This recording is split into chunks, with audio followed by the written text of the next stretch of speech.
So the real question is, how can I, as a mom, a wife, an entrepreneur, a health expert, a personal development guru, but also as a woman who has struggled to see her worth, her value, and find her joy, who is now living a 4-dimensional life in body, fulfillment, relationships, and business, help you, a woman who is possibly struggling with these things also, thrive to your full potential? That is exactly what I am talking about today. I am your host, Dr. Amelia Rodrock. Welcome to Transforming Self Podcast.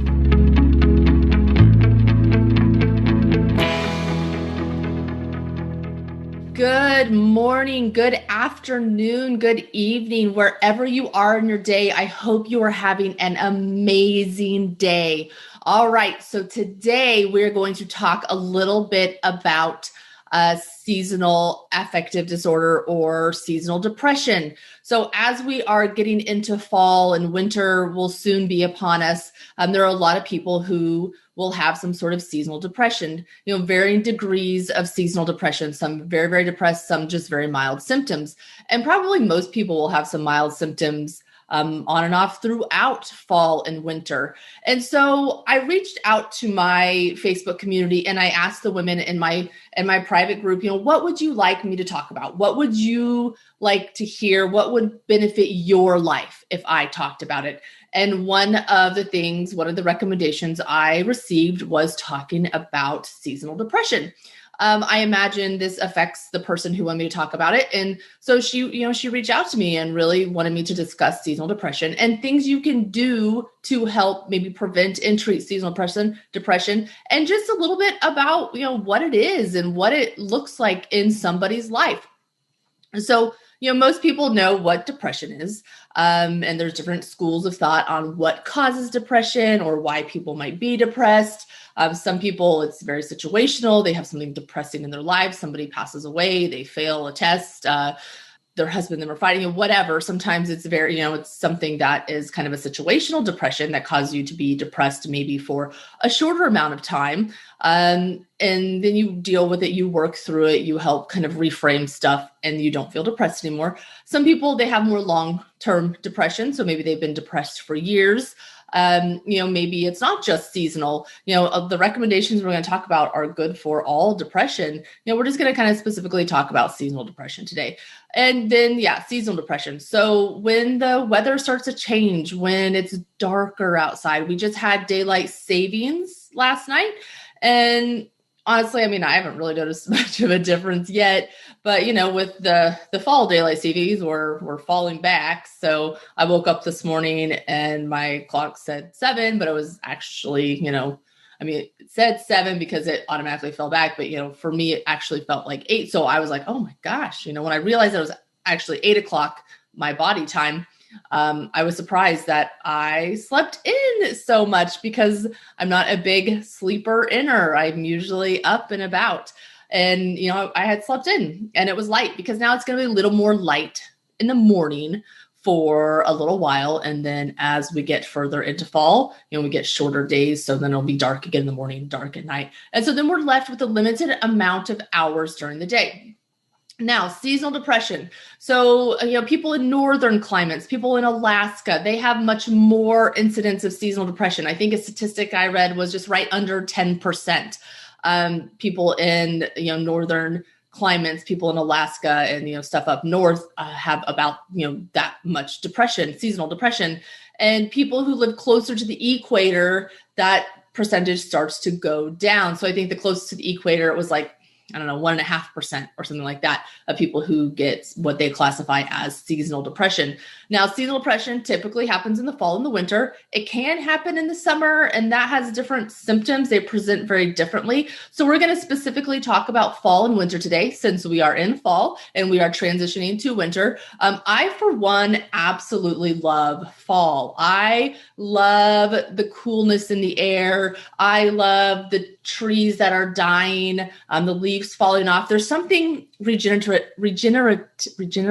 I don't know if I'm saying that word right, but there's something about the transformation that's happening with all the foliage outside that I absolutely love. I love the smell of fall, and I know the smell of fall is kind of rotting leaves and the moisture that's sitting on those leaves and it's causing everything to turn back to earth. I love that smell. I love being outside during the fall. I love having bonfires.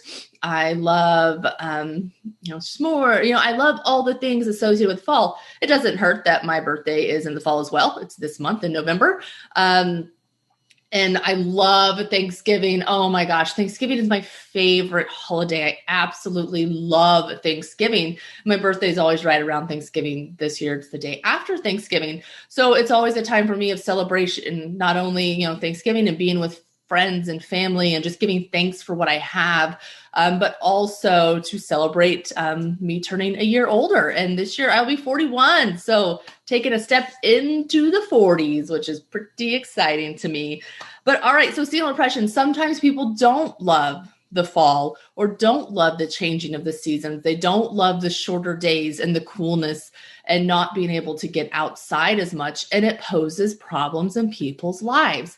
And so there are things that you can do about it. But first, what are the signs and symptoms of seasonal depression? So very similar to non-seasonal depression, but you want to sleep more, you have more fatigue, but maybe with that fatigue, you also have some insomnia. So you're not sleeping very well. You will start to crave more starchy foods, carbs, sweets, things like that. So you might start to put on a little bit of weight because you're inside more, you are sleeping a little bit more, a little more lethargic, and maybe aren't exercising like you should because you're fatigued. And so all of those just kind of compound on top of each other. So you don't want to be around people. You kind of start, shutting people out, shutting people off, kind of keeping your distance from people.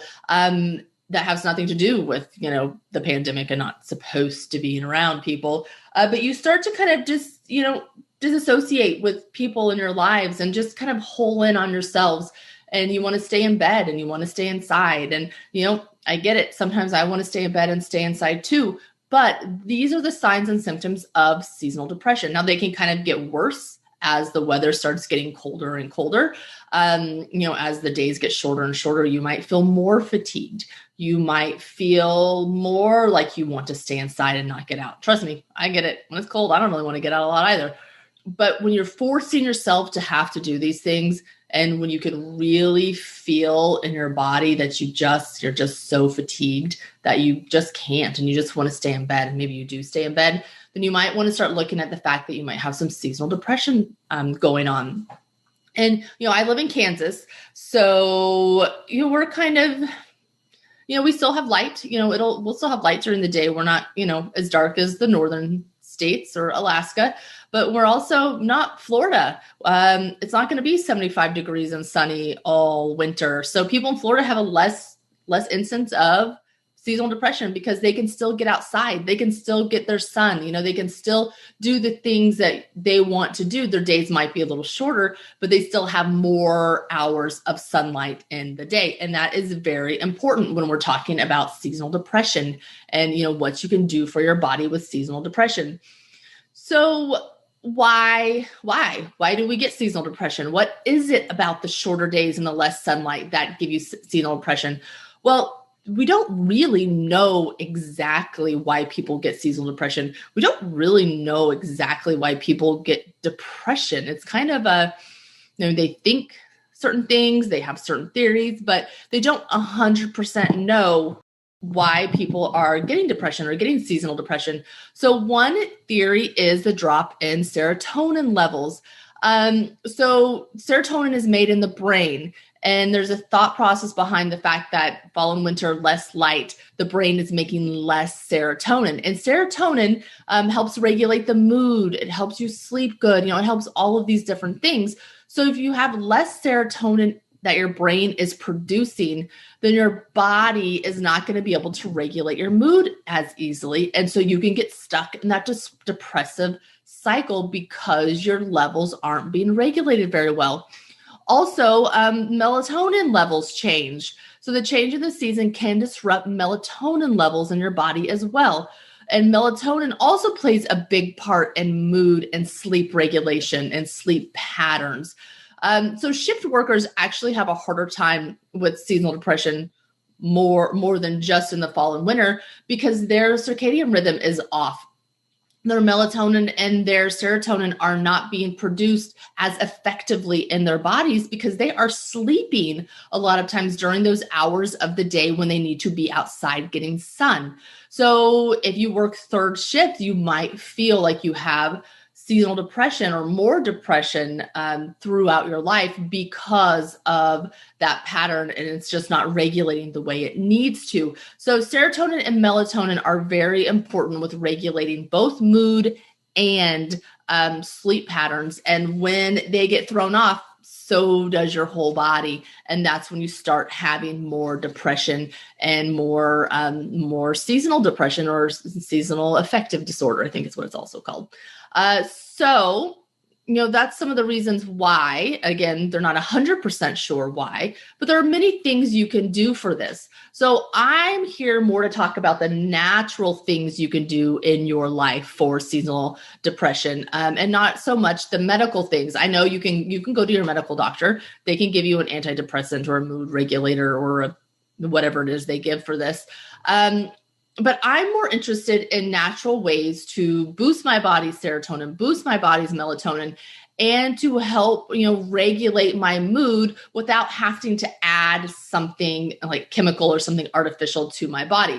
Now, I know at certain times somebody might need to do that, and I understand. But I think there are a lot of things you can do before you get to the point where maybe you need to add a chemical to your body to help your body regulate itself. So I have a few things written down here. So we have different treatments and different things you can do to prevent it. So prevention is really key to me. Prevention is key in life, really. So if we take our health seriously at all, if we do what's good for our bodies, if we listen to our bodies, if we take care of ourselves, we're really preventing sickness from coming into our bodies. Now, just because you eat well, just because you exercise, just because you do your yearly physical, just because you get adjusted by a chiropractor, just because you live a healthy lifestyle does not mean you will never get sick. Actually, sickness is good. Getting sick is good for our bodies. It challenges our systems and it makes them grow stronger. Just like lifting weights, it's good because it challenges your bones and your muscles. It puts stress on your bones and your muscles so they can grow stronger. Getting a virus infection, getting a viral infection does the same thing. Getting a cold does the same thing. It challenges your immune system. It has your immune system fight that off, and it makes you stronger because of it. I will say typically. Now, I know sometimes people do not fare well with certain viruses, and that I understand that. And but having a strong host, so having a strong body will really help you fight off whatever is presented to your body more effectively, more efficiently, and optimally. So what can we do to make our hosts stronger? What can we do to prevent getting seasonal affective disorder? It is really the same as to prevent getting, a viral infection, or to at least build our bodies so if we do get a viral infection, we can fight it off. So a few of the things I have written down. So first, we're going to talk about going outside. I know it's cold. It sucks. Ugh. I don't like being outside when it's below 30 either, but I have farm animals, so I go outside every day, usually twice a day, to feed and water them. In the winter, I have to make sure their water is not frozen. So I have to break ice sometimes. I have to, make sure they're doing good, make sure they're not getting sick. If they do, I have to treat them and help them get better. So I'm outside every single day with my farm animals. And I'm not saying go get a bunch of farm animals because that will force you to be outside, but just get outside some. Even on cloudy days, it's good to get outside. You are getting some sun rays. You're getting some of what will help, produce vitamin D in your body, which is really important. A lot of us are low in vitamin D. So making sure your vitamin D levels are optimal will help out a lot too. So get outside every single day that you can. Get a little of whatever sun is outside. Even like I said, if it's cloudy, if it's dreary, if it's snowing, if it's sleeting, just try to get outside for a little while. It will help. It will make you feel better. Try to get as much skin exposed to the sun as possible, which is a little bit harder in the winter because it's really cold. And so we're wearing hats and gloves and scarves and long sleeves and coats and pants and snow pants and boots and whatever, but try to have some skin exposed to the sun. So I do this in the summer. I am a huge believer that I need to get sun in the summer and not coat my body with sunblock. We're not going to get into sunblock, and I know it's kind of a controversial thing with people, but I don't like putting a bunch of sunblock and a bunch of like chemical sunblock on my body. I try to make sure I get at least 20 minutes of sun a day in the summer on as much skin as possible. And I live out in the country, so I can be butt ass naked outside and get sun on 100% of my body and nobody will even know. So if you have that ability, if you live somewhere where you can get naked and get outside, don't maybe do it in the winter. We don't want you to get frostbite, but in the summer, definitely do it. Don't put sunblock on. You are not going to burn in, 10 to 20 minutes. If you are very fair skinned, if you are a redhead, with very fair skin, or anybody with fair skin, really, I just associate redheads with fair skin because that seems to be how it usually is.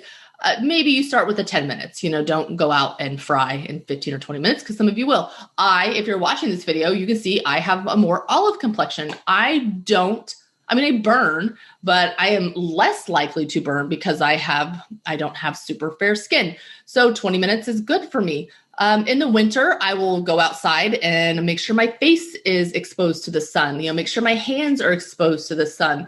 If I can, I'll have as much of my, my shoulders exposed to the sun. I will not go outside naked in the winter. I do have a sauna here, so I know there's some benefits to like doing a sauna and then going outside in the cold. I don't know. That doesn't sound very fun to me. Maybe I'll do it. We'll see. I'll let you know. I'll do a podcast on it if I do. But getting outside, maybe doing a little exercise outside, going for, a jog, go for a walk. Last year we had gotten a puppy in December. And so Jeremy and I walked her every single morning. We would put on our coveralls, our boots, gear up, and we would walk her along with the other dogs 1 mile to 2 miles every single morning. She's our outside dog. She's a livestock guardian dog who actually is inside right now. So don't tell Jeremy she's inside. She really likes to be inside. She's so snuggly and I love her. So she's outside a lot. So that's why we wanted to have her outside walking her every day so she could get used to our property, get used to our perimeter. So she knew where she needed to be. So get outside. In the snow, get outside. In the sun, get outside. In the cold, get outside just a little bit. It is very good for your body. All right. So the next thing you could do is you can use a 10,000 lux light bulb, even before you start feeling the effects of seasonal depression. So I did not know what a 10,000 lux light bulb was. I still don't exactly know what that means, but it is a light bulb that you sit in front of it. It's like light therapy. So you sit in front of it and it gives you that sun exposure. They have them at Bed Bath & Beyond. All I did was Google 10,000 lux, Lux light bulb, and it came up with a Bed Bath & Beyond ad for this light bulb. So this will really help because it kind of gives your body that natural sunlight that it needs. So you can still get it without maybe going outside for as long as people need to be outside. So start doing that before you feel the effects of seasonal depression, and that can help prevent seasonal depression from happening. Also, eating a well-balanced diet. I already said when we start to feel depressed that we start craving sweets and starchy foods and sugars and stuff like that. And what those do is first and foremost, they lower our immune system. So eating a lot of sweets and starchy carbs will lower your immune system. And we don't need our immune systems any lower than they already are.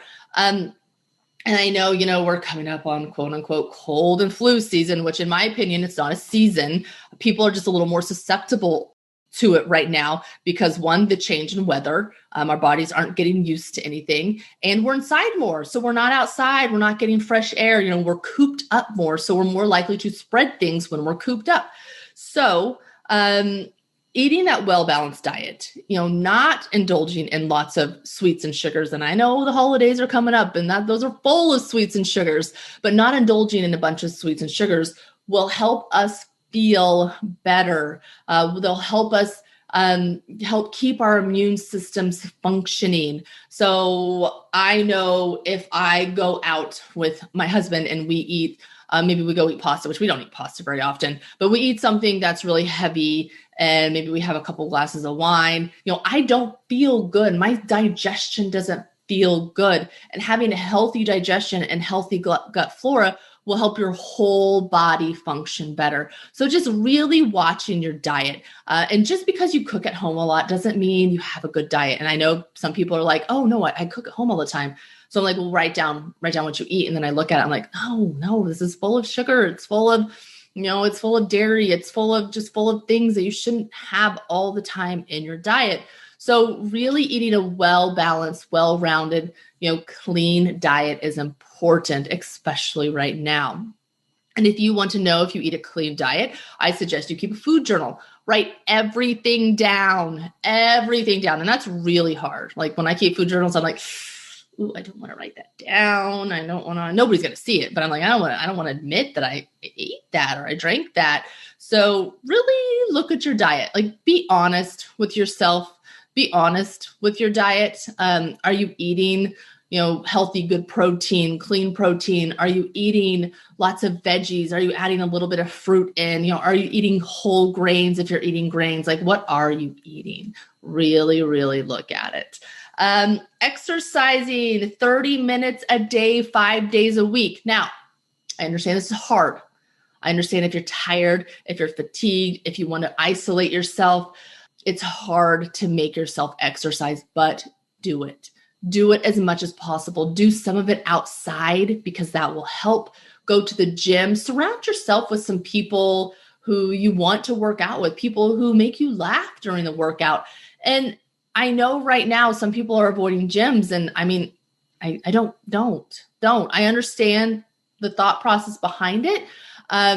But you need to work out. If you have a home gym, do that. Get a couple weights, do a Tabata workout. I have, patients who do like the Beachbody stuff. And I mean, it costs like what, $10, $20 a month. I don't know what it costs.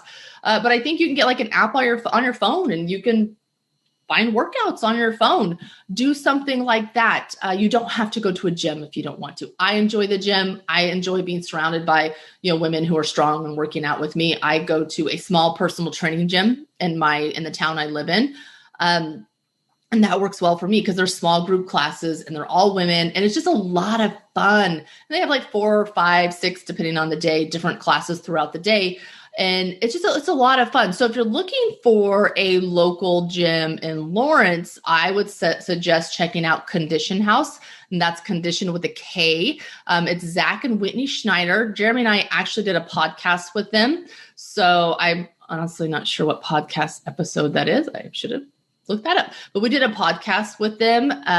But that's where I go because I want to be in the gym. I like somebody telling me what to do in the gym. I used to go to the gym by myself all the time and I programmed my own workouts. I did really good. And then I started going to a personal trainer.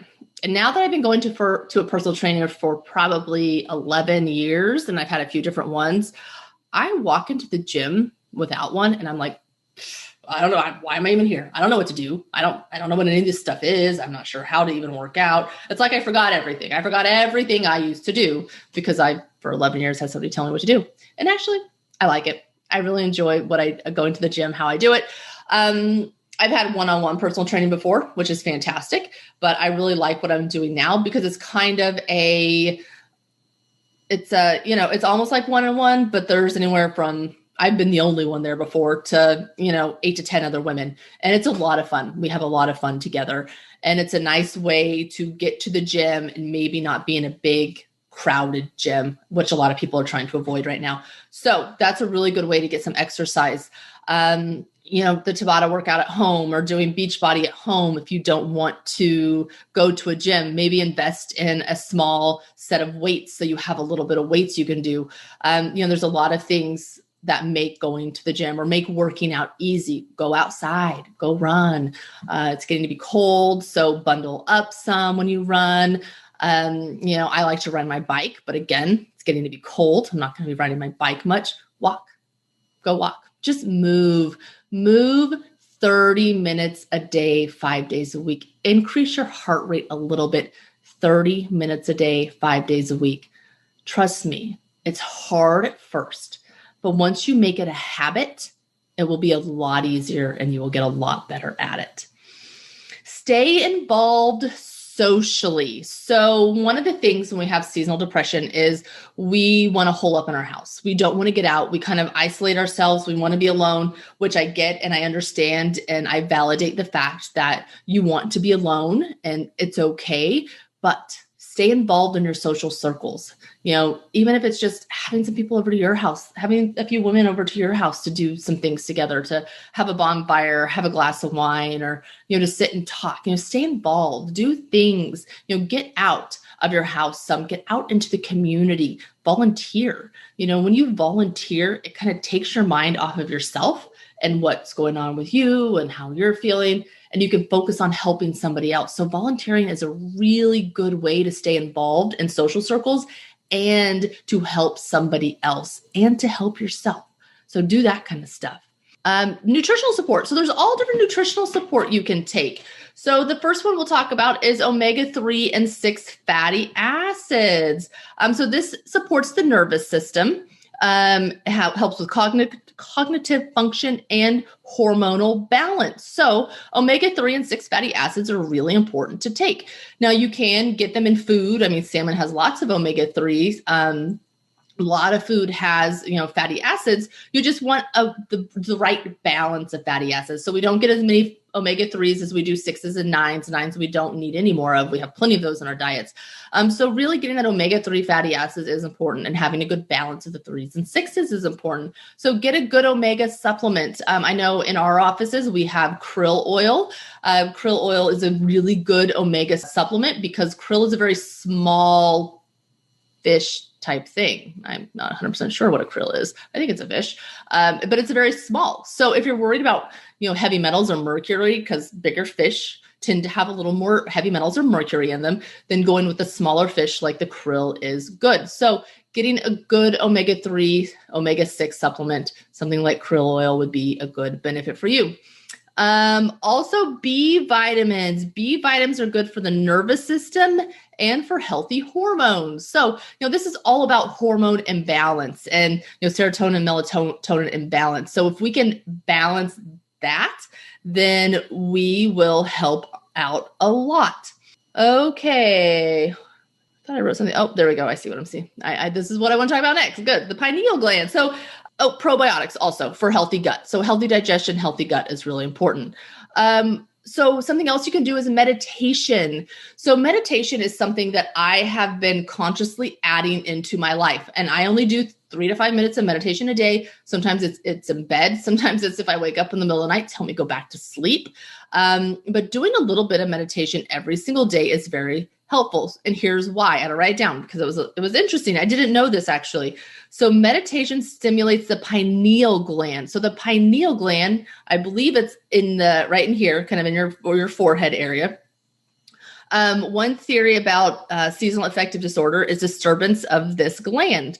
The pineal gland is responsible for regulating serotonin and melatonin. So I already said, serotonin and melatonin will go down possibly because of lack of sunlight. And so the pineal gland helps regulate serotonin and melatonin. So anything you can do to stimulate your pineal gland is important. So meditation is one of the things you can do to stimulate your pineal gland.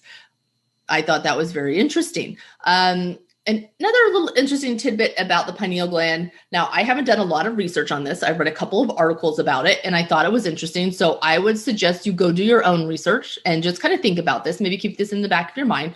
So a lot of places and people right now are doing those touchless temperature gauges, like the infrared temperature thing. They point at your forehead. Well, they point that infrared thing at your pineal gland. And I read an article that having that done repeated amounts of times. So I know some schools are doing it, maybe some primary schools or, pre-K type schools. Some offices are doing it. But having that pointed at your pineal gland over and over and over again could do something to your pineal gland. So it's just something to be aware of. I don't know how valid it is. It's something I should look up a little bit more. But if you are somebody who's getting your temperature checked by the infrared touchless thermal gland or gun thing, then I would suggest just having them do it at your wrists. It'll be the same temperature and you don't have any glands in your wrists that could possibly be harmed. So even if it doesn't hurt it, having them do your wrists, just in case, why not? It's just to be on the safe side. So another little interesting thing about the pineal gland. So then my question is, let's say this infrared temperature gun does actually do something to pineal gland. What is that going to do for people with seasonal depression? If their pineal gland is already not functioning, very well, it's not regulating serotonin, melatonin very well, is having a repeated thermal gun pointed at it and infrared shot at it. Is it going to do something else? I don't know. It's just something that's interesting and to be aware of. But meditation will help stimulate that pineal gland. So meditate 3 to 5 minutes a day. You can just do 3 deep breaths, like breath in, breath out. Just do that 3 times. Start slow. Don't, be like, all right, hour meditation here on out every single day. Not going to work. Not going to happen. I mean, maybe it'll happen. Maybe you're much more disciplined than I am, but wasn't going to happen for me. That's way too much meditation. So you can get apps on your phone. I have an app called Mindfulness. I know you can get an app. Oh, what's the big one? There's one that lots of people use. I don't remember it now. Lots of meditation apps. So, lots of meditations on YouTube. Maybe you have something specific you want to meditate on, like abundance or attracting love or whatever. You can go to YouTube and type in 10-minute abundance meditation. You can find 185 of them. So, whatever you need to do to stop and breathe, do it. It will help. Also massage. So not everybody, I know everybody doesn't love massage, but massage is really good. So not only does it relax your muscles, but it also lowers your heart rate and your blood pressure. So just getting everything to calm down, bringing that heart rate down, bringing that blood pressure down, just calming your system down so you can sleep better, so you can function better is very important. So go get a massage. Also, a dawn stimulator. So I wasn't sure what this was either, but a dawn stimulator is almost like an alarm, but instead of using a tone, it uses light. So, whenever dawn, whenever it starts to happen, it'll increase that light to stimulate the sunrise. And that is supposed to help regulate your sleep patterns more, which will help regulate your hormones and regulate everything else. It will make you feel less tired, less fatigued, stuff like that.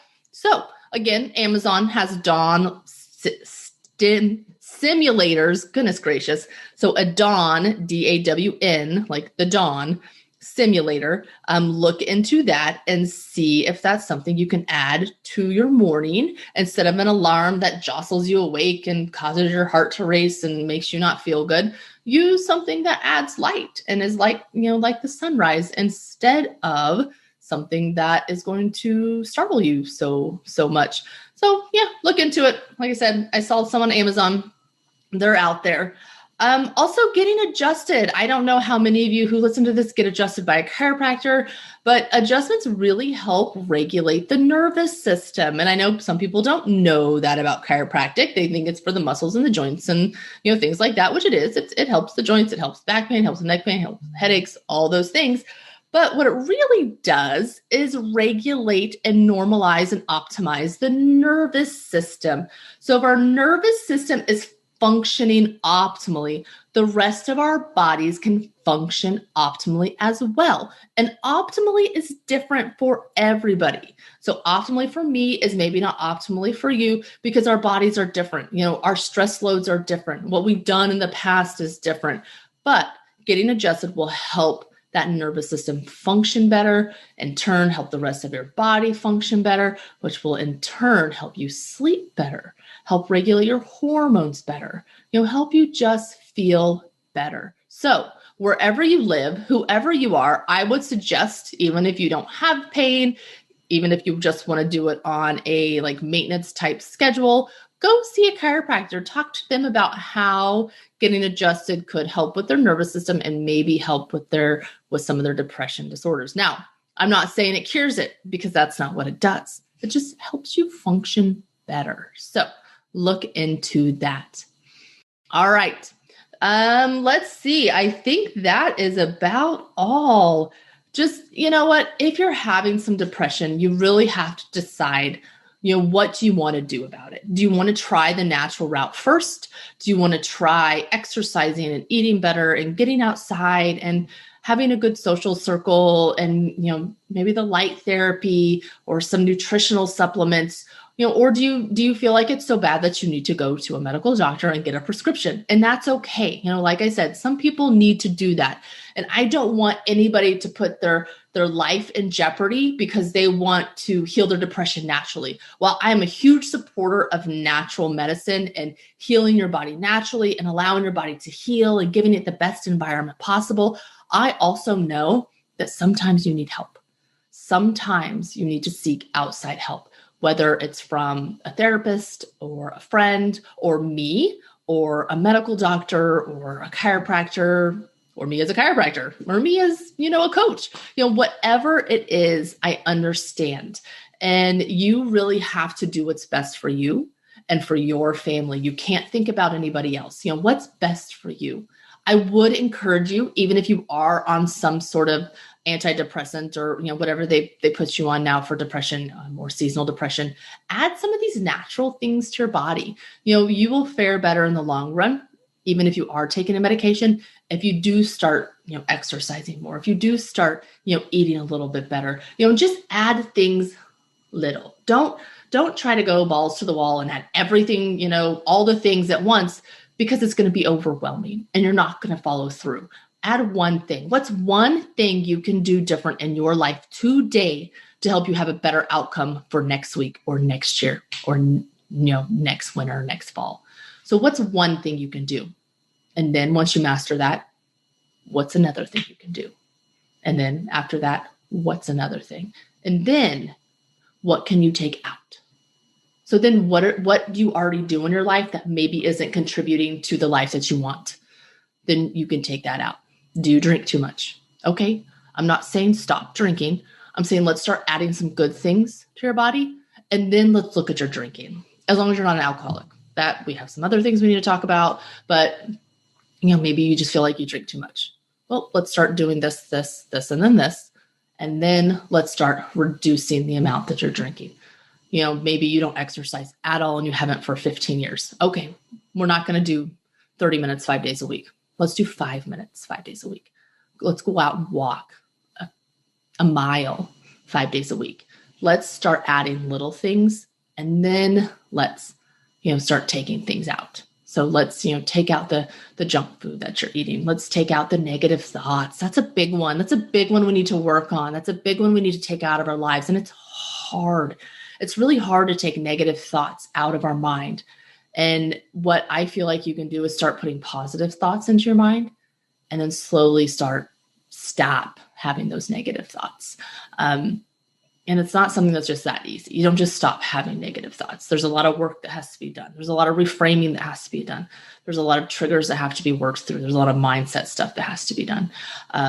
If you are wanting to change some of the things that you're thinking or some of how you're showing up in life that has to do emotionally, I would suggest, start reading some books. I love Brene Brown. She's one of my favorite authors. And actually, if you look at my Audible, I have, oh goodness, let's see. Let's look at my Audible. Most of my Audible are personal development books. And I've put some of them back, because you can check them out and give them back. But let me read you what my personal development books are now. Napoleon Hill, Outwitting the Devil, Killing Sacred Cows by Garrett Gunderson, Think and Grow Rich by Napoleon Hill, Change Your Thinking, Change Your Life, Brian Tracy, Zero Limits, Joe Vitale, at Zero Joe Vitale, The One Thing, Gary Keller, The 10X Rule, Grant Cardone, Braving the Wilderness, Brene Brown, Daring Greatly, Brene Brown, Girl Wash Your Face, Rachel Hollis, You Are a Badass, and You Are a Badass at Making Money, Jim Sincero. The Subtle Art of Not Giving a Fuck. That's a pretty good one. That's by Mark Manson. Atlas Shrugged, Dare to Lead, Brene Brown, Crushing It, H3 Leadership, This Naked Mind, You Can Heal Your Life. I mean, Can't Hurt Me, David Goggins, The Happiness Advantage, The 12-Week Year, TED Talks. I mean, just Lean Inside. So many personal development books. And I love listening to Audible. I listen to it on my way to work, on my way home to work. So start there. Start putting good things in your mind by picking a good podcast. And if you're listening to my podcast, you're on your way. Yay. But also listen to some books, listen to some Audible books. And Brene Brown, she's just one of my favorites. And I would maybe start with her. I think there's one about vulnerability, The Art of Vulnerability, or something with vulnerability. It's a really good book. So that's what I would suggest. All right. Seasonal depression. If you have any questions about seasonal depression, if you need some help and guidance on things you can do naturally, please reach out to me. Join my private Facebook group. It will really help. Transforming Self with Dr. Amelia Rodrock, Helping Women Thrive. That is my private Facebook group. We talk all about this stuff. I post my YouTube videos in there. Follow me on YouTube, Amelia Rodrock. I post, all my podcasts go onto YouTube, but I also do other little short, 5 to 7 minute YouTube videos every single day about something different. So follow me, engage. Maybe you just can't make yourself go out and engage socially with any friends. Then engage on social media, engage positively on social media. My page is all about positivity. We will not talk about anything negative unless it's somebody who needs help reframing something negative in their life. So please, if you have depression, if you have seasonal depression, reach out, get help. You're not alone. We're all here for you. All right, everybody. Well, until next time, be courageous. Thank you so much for listening. I hope you've enjoyed the show. There are many ways to connect with me, and I want to connect with each and every one of you. Facebook seems to be the easiest right now. I have a Facebook page for my podcast, so Transforming Self podcast page, or you can connect with me personally, Amelia Rodrock on Facebook. I also have an Instagram and a YouTube page. So please reach out. I am here for each and every one of you. I want to help every one of you thrive to your full potential.